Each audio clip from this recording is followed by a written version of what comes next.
వారికి BRS party పక్షాన నైతిక మద్దతు తెలియచేయాలని వ్యక్తిగతంగా నేను,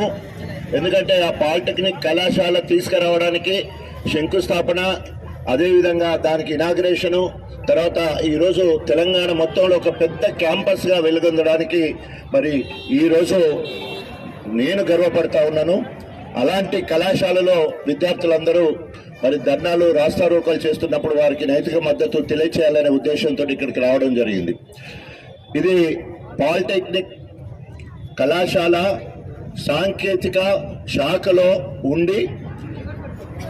పాలిటెక్నిక్ కంప్లీట్ అయితే వారికి మరి ఇంజనీర్లుగా, సబ్ ఇంజనీర్లుగా వారికి ప్రభుత్వ సంస్థల్లో, ప్రభుత్వ రంగ సంస్థల్లో, ప్రైవేటు సంస్థల్లో కూడా ఉద్యోగ అవకాశాలు ఉంటే, అదేవిధంగా ముందుకెళ్లాలంటే వారికి గవర్నమెంట్ ఉద్యోగుల సర్వీస్ క్యాండిడేట్గా మరి ఈ సెట్ రాసేది ఉంటే ఆ రకంగా మరి వారికి లాటరల్ ఎంట్రీ ద్వారా వారు బీటెక్ కంప్లీట్ చేసి ఇంజనీర్లు అయ్యే అవకాశం ఉండే. ఈరోజు శక్తి శాఖలో ఈ సాంకేతిక శాఖను కలపడం వల్ల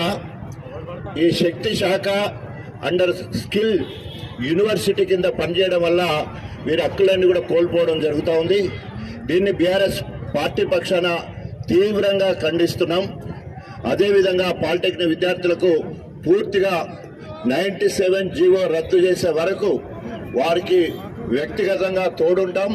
పార్టీ పరంగా తప్పకుండా కొట్లాడతామని చెప్పేసి తెలియజేసుకుంటూ, పోరాడితే పోయేదేం లేదు, బానిస సంఖ్యలు తప్ప పాలిటెక్ కళాశాల విద్యార్థులందరూ ఐక్యతతోటి మీ హక్కులు సాధించే వరకు, 97వ జీవో రద్దు చేసే వరకు, అదేవిధంగా శక్తి నుండి మరి పాలిటెక్ కళాశాలను విముక్తి చేసే వరకు, స్కిల్ యూనివర్సిటీ నుంచి వెళ్ళి పక్కకు తీసే వరకు, సాంకేతిక విద్యలోనే కంటిన్యూ చేసే విధంగా మరి చేసే విధంగా ఇక్కడ విద్యాశాఖ మంత్రిగా కూడా రేవంత్ రెడ్డి ఉన్నాడు కాబట్టి మరి ఆయన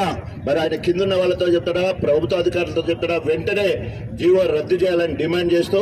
రేపు రాబోయే రోజులలో మీరు చేసే పోరాటానికి మీకు 100% మీకు చేదోడు వాదోడుగా ఉండి అన్ని రకాల సహకరించి 97 జీవోను రద్దు చేయించే వరకు మీకు తోడుంటామని చెప్పేసి తెలియజేసుకుంటూ, మీ అందరికీ కూడా హృదయపూర్వకంగా మరి ఉద్యమాలు అందరం తెలియజేసుకుంటూ సెలవు తీసుకున్నాం.